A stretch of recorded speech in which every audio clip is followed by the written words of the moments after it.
اعوذ باللہ من الشیطان الرجیم بسم اللہ الرحمن الرحیم لا حول ولا قوة الا باللہ العظیم. یا اللہ کریم آپ مدد فرمائیں تو عرض کر سکوں گا. سورۃ الفرقان آیت نمبر 43. بس یہ آخری بات ہے, توجہ بہت زیادہ چاہیے. اللہ تعالیٰ کا ارشاد ہے, کیا آپ نے اس شخص کو دیکھا ہے جس نے اپنی نفسانی خواہشات کو اپنا معبود بنا لیا ہے؟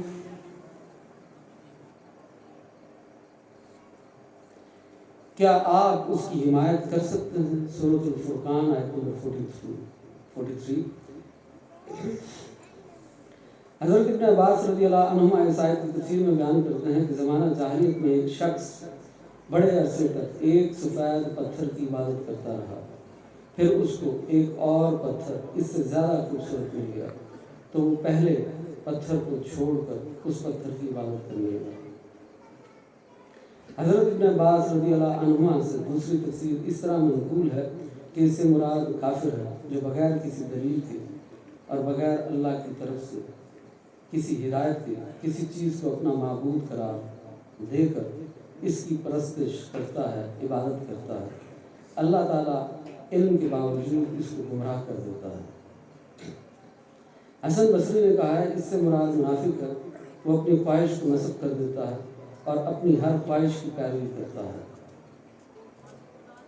کافر منافق کی بات ہو رہی ہے, شان نزولی کے اعتبار سے کافر کی بات یہ منافق کی ہو رہی ہے, پر کیفیت کے اعتبار سے یہ بات ہماری بھی ہو رہی ہے. بڑی خطرناک بات ہے. غور کیجیے کہ آپ نے اس شخص کو دیکھا ہے جس نے اپنی نفسانی خواہشات کو اپنا معبود یعنی خدا بنا لیا ہے. ہم زبان سے اقرار کرتے ہیں, دل سے تصدیق کرتے ہیں کہ اللہ واحد ہے, اور اعمال سے اس کی نفی کرتے ہیں. دن رات اپنی نفسانی خواہشات کی ہم پوجا کرتے ہیں, اس کی عبادت کرتے ہیں. ان کا قبروں پر جا کر سجدہ کرنا شرک ہے. وہ شرک ہے قبروں پر جا کر سجدہ کرنا. بتوں کی عبادت کرنا شرک ہے, وہ شرک ہے.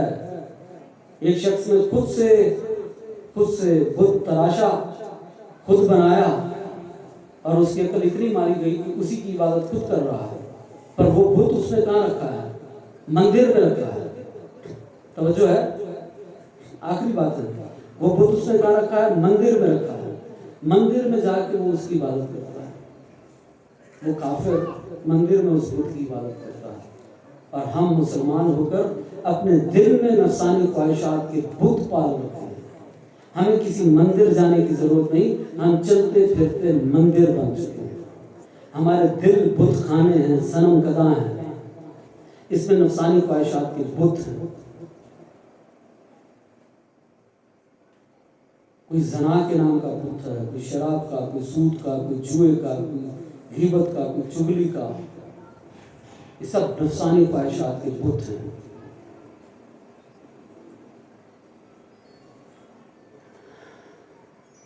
سوچتے رہے کہ بس وہی کافر منافق.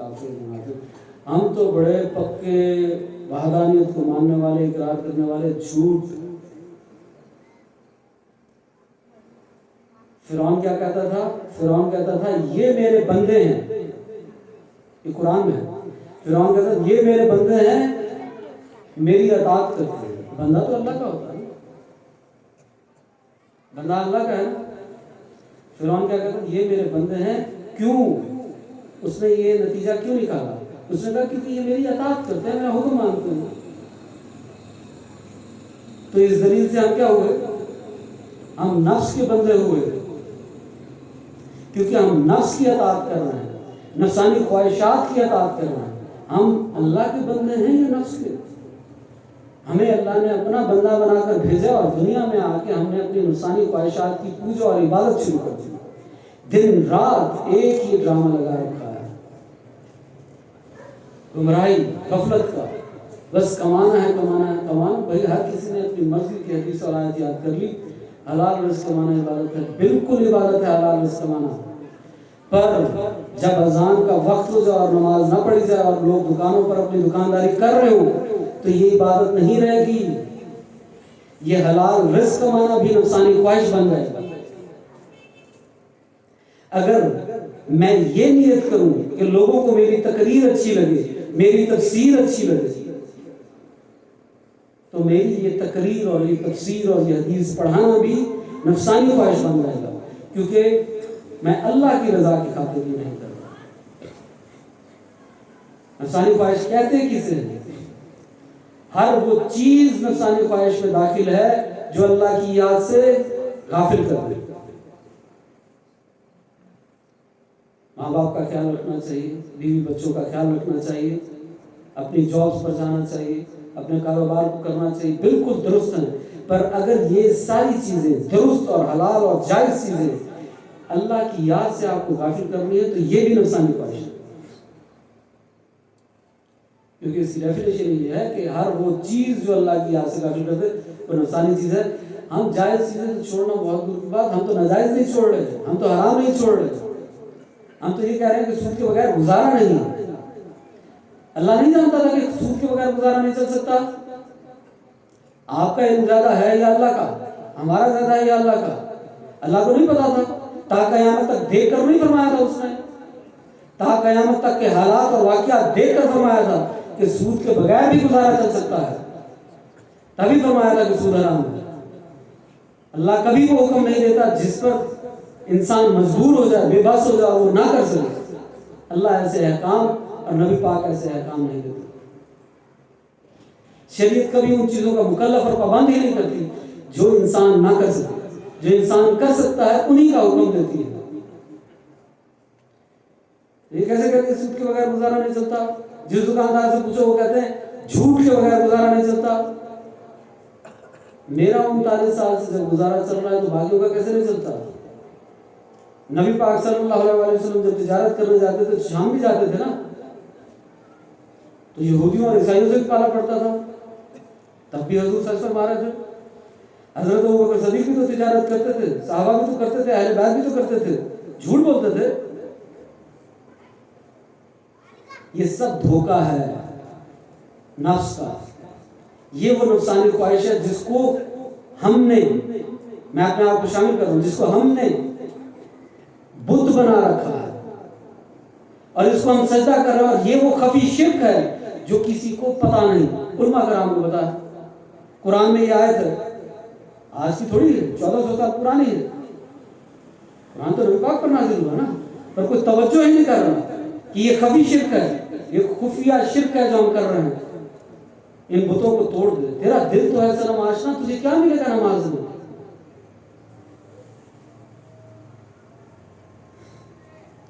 جس نے باہر بت رکھ کے سجدہ کیا وہ بڑا مشرک ہے، یا جس نے دل میں بت خانہ بنا لیا وہ بڑا مشرک ہے؟ یہ بتائیں۔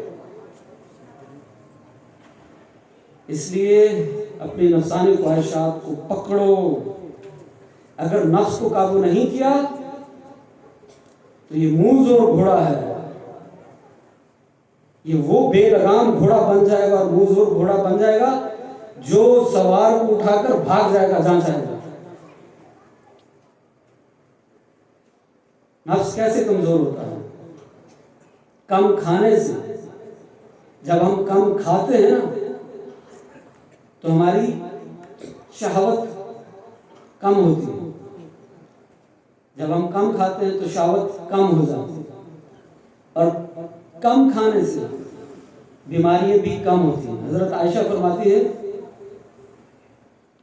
کہ پیٹ بھر کے کھانا کھانا تمام بیماریوں کی جڑ ہے۔ ظاہر کی بیماری ہوں یا باطن کی بیماری ہوں، یہ پیٹ بھر کے کھانا کھانے سے ہوتی ہے۔ اگر ہم کم کھانا شروع کر دیں تو ظاہر اور باطن دونوں قسم کی بیماریوں سے محفوظ ہوں گے۔ یہ میں نفس قابو کرنے کا طریقہ بتا رہا ہوں، ذرا سنیے غور سے کہ نفسانی خواہشات کے بت کیسے توڑے جائیں گے۔ کم کھانے سے، پھر کم سونے سے۔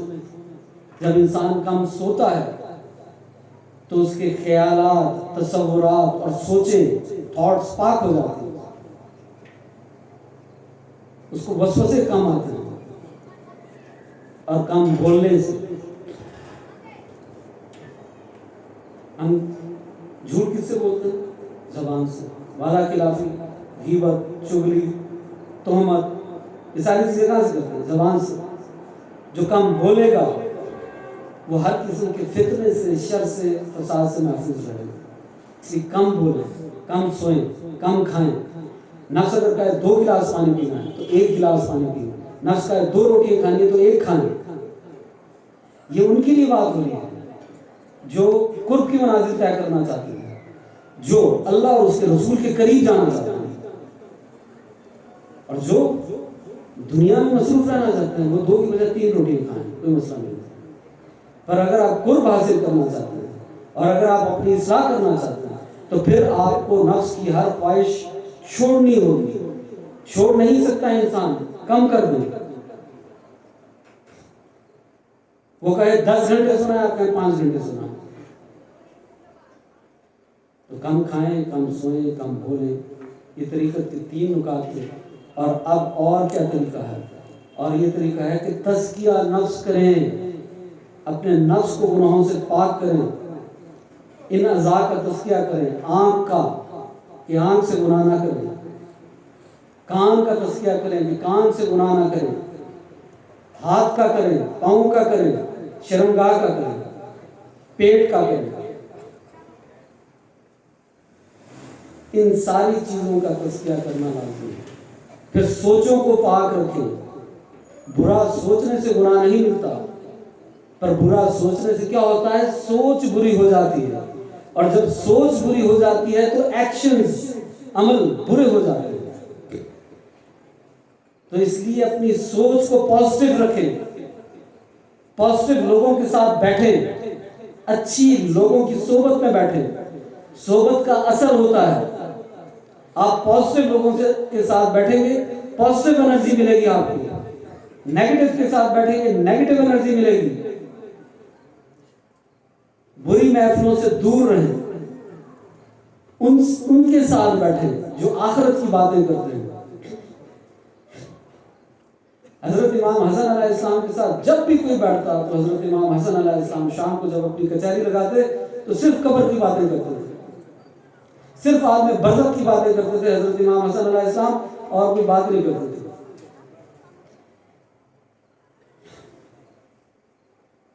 روح جیسے ہی جسم سے نکل گئی تو موت طاری ہو جائے گی۔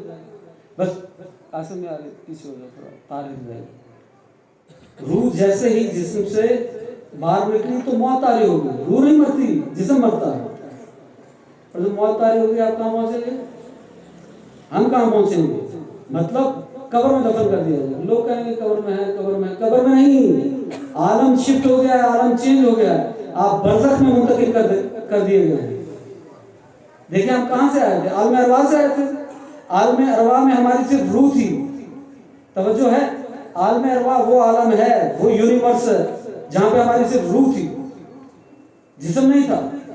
وہاں سے ہم اس دنیا میں آئے، کس سبب سے، کس وسیلے سے؟ والدہ کے پیٹ میں منتقل ہوئے۔ والدہ کے پیٹ میں ہمیں ایک جسم دیا گیا، اور اس جسم میں اللہ نے وہ روح منتقل کر دی، اور پھر ہم اس دنیا میں آ گئے۔ آج عالم ارواح والا اگر کوئی یہ سوچے کہ وہ جتنے بھی لوگ گئے تھے ابھی تک والدہ کے پیٹ میں کھڑے ہیں، کیا والدہ کے پیٹ میں کھڑے ہیں؟ ہم تو دنیا میں آ گئے۔ کوئی کاروبار کر رہا ہے، کوئی نوکری کر رہا ہے، کوئی پڑھ رہا ہے، کوئی لکھ رہا ہے، کوئی گناہ کر رہا ہے، کوئی ثواب کر رہا ہے، ہم تو دنیا میں آپ تو سامنے بیٹھ کے تقریر سن رہے ہیں۔ ہم ماں کے پیٹ میں تو نہیں ہیں۔ ایسی ہم نے یہ سوچ رکھا ہے جس کو ہم قبر میں دفن کر گئے وہ قبر میں ہی پڑا ہے۔ قبر میں کہاں ہے؟ قبر میں نہیں پڑا، اس کا تو عالم منتقل ہو گیا، عالم شفٹ ہو گیا، وہ عالم برزخ میں ہے۔ برزخ ایک بیریئر ہے، اصل میں آ رہی ہے، ہم ادھر نہیں دیکھ سکتے پر برزخ والے ادھر دیکھ سکتے ہیں، پر برزخ سے کوئی واپس نہیں آ سکتا۔ یہ اللہ کا قاعدہ اور قانون ہے۔ انبیاء اپنی ارواح کے ساتھ، جسدی مثالی کے ساتھ آسمانوں پہ جاتے ہیں، جنتوں میں جاتے ہیں، عرش کی کنزیلوں میں جاتے ہیں، دنیا میں واپس آتے ہیں، حقیقی جسم کے ساتھ نہیں، جسد مثالی کے ساتھ اور اس روح کے ساتھ۔ اولیاء اللہ بھی یہ قاعدہ ہے اور قانون ہے کہ وہاں سے کوئی واپس نہیں لوٹ سکتا۔ تو روح جب نکل گئی نا تو پھر کوئی پتہ نہیں لگنا۔ اللہ پاک نے فرمایا ہر چیز کا وقت مقرر، اور ہر نفس میں موت کا ذائقہ چکھنا ہے، اور اس کا ایک وقت مقرر ہے۔ وہ مقرر وقت پہ اللہ پاک فرماتا ہے 1 منٹ آگے 1 منٹ پیچھے نہیں ہوگی. آپ کو مجھے نہیں پتا اس محفل کے بعد کون زندہ رہے گا اور کون نہیں رہے گا. اور ہم نے کیا سوچ رکھا ہے کہ ابھی باقی زندگی ہے, ابھی ہمارے پاس بہت وقت ہے. آپ کو وہی ہوتی ہے, وہی کا سلسلہ تو بند ہو چکا ہے, اب کوئی نبی نہیں آ سکتا, وہی بند. تو کیسے پتا لگا آپ کو کہ آپ کے پاس باقی زندگی ہے؟ مہربانی کیجئے, یہ ہے اپنے اوپر رحم کرنا. اپنے اوپر رحم کیجئے, سچے دل سے توبہ کیجئے. ہم سب کو توبہ کرنی چاہیے, توبہ کر کے نیک اعمال کرنے چاہیے. اور کب کرنے چاہیے؟ کل کریں گے, کل نہیں, آج, ابھی, اسی وقت. ہمارے پاس کوئی ٹائم باقی نہیں ہے. ان کا باتیں ہیں, میں آیتیں پڑھ رہا ہوں اور اس کی تشریح کر رہا ہوں. کیا ہوگا جیسے ہی قبر میں آپ منتقل, یعنی ہم منتقل ہوں گے, کوئی مردہ داخل ہوتا ہے تو کیا معاملہ ہوتا ہے؟ وہ اس اندھیری قبر میں, وہ جو 6 فٹ کی اور 3 فٹ چوڑی ہے, اس میں جیسے ہی وہ منکر نکیر داخل ہوتے ہیں تو وہ اٹھ کے بیٹھتا ہے. اس سے پوچھا جاتا ہے تیرا رب کون ہے, تیرا نبی کون ہے, تیرا دین کیا ہے؟ اٹھ کے بیٹھتا ہے. سب پریشان ہوتا ہے.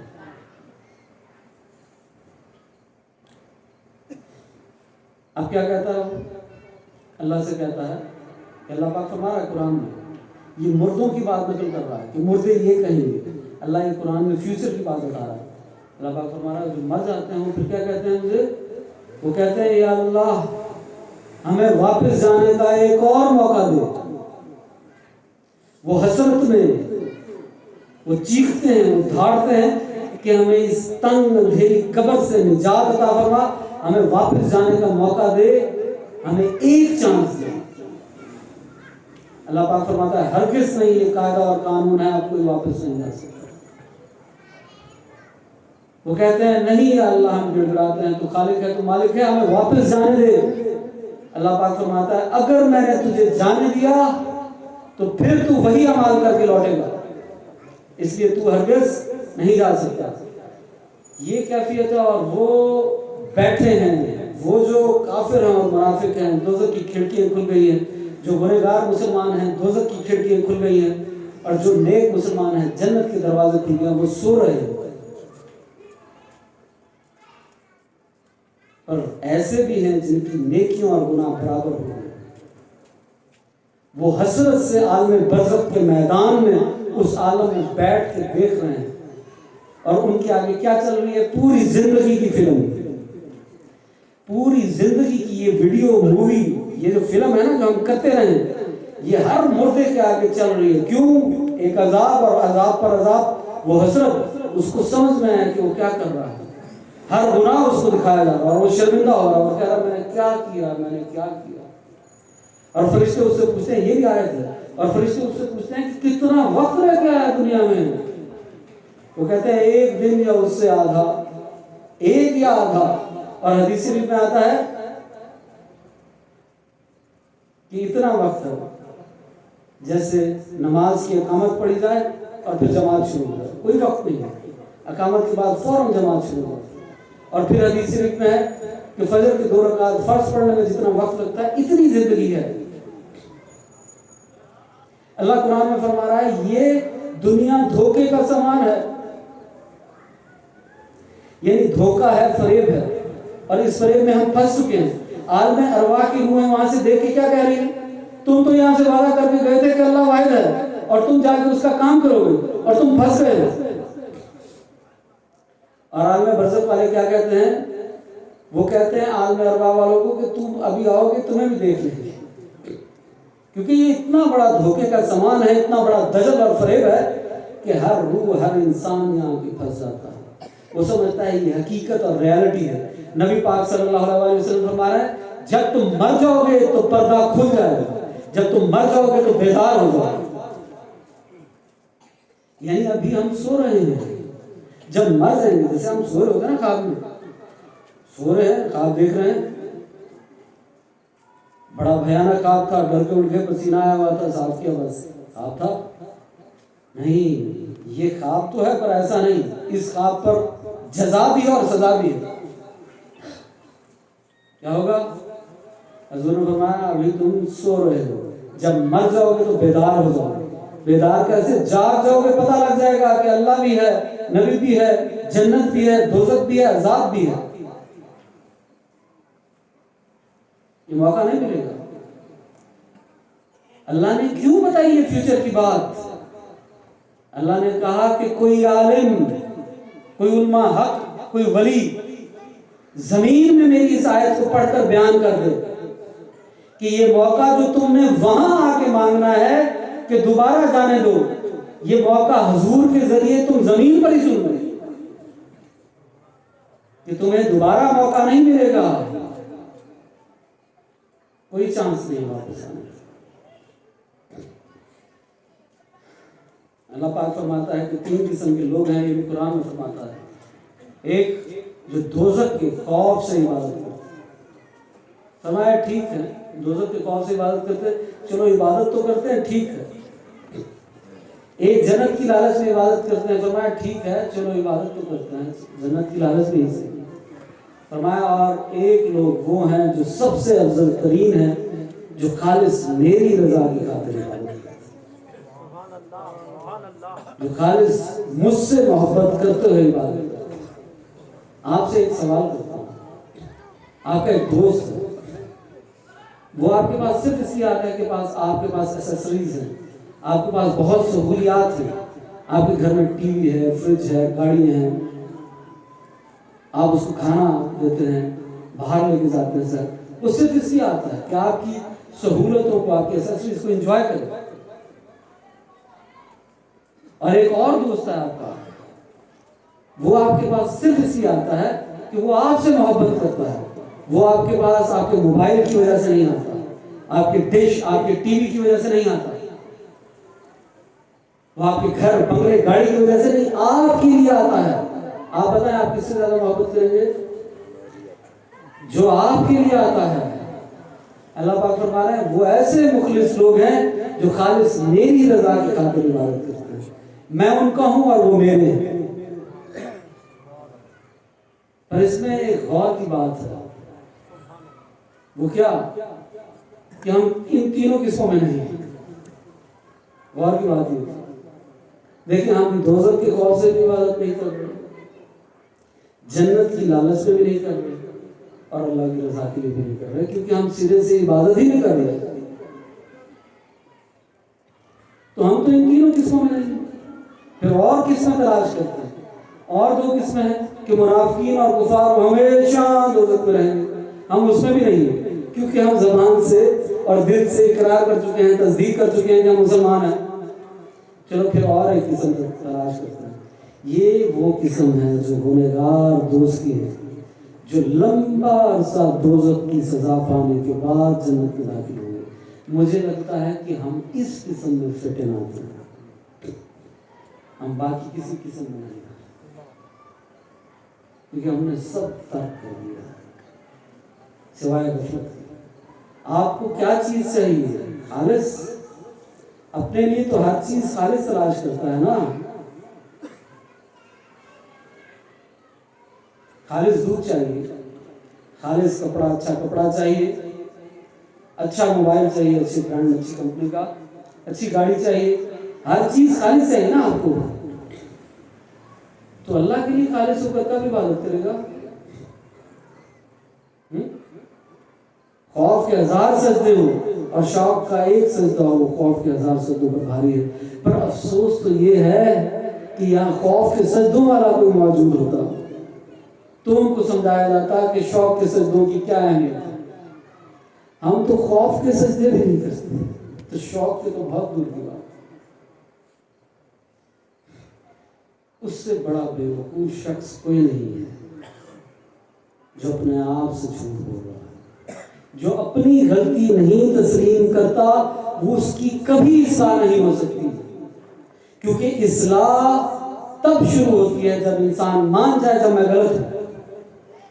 میں کہہ رہا ہوں میں غلط ہی نہیں ہوں، میں تو ہوں ہی صحیح، تو اصلاح کیسے ہوگی؟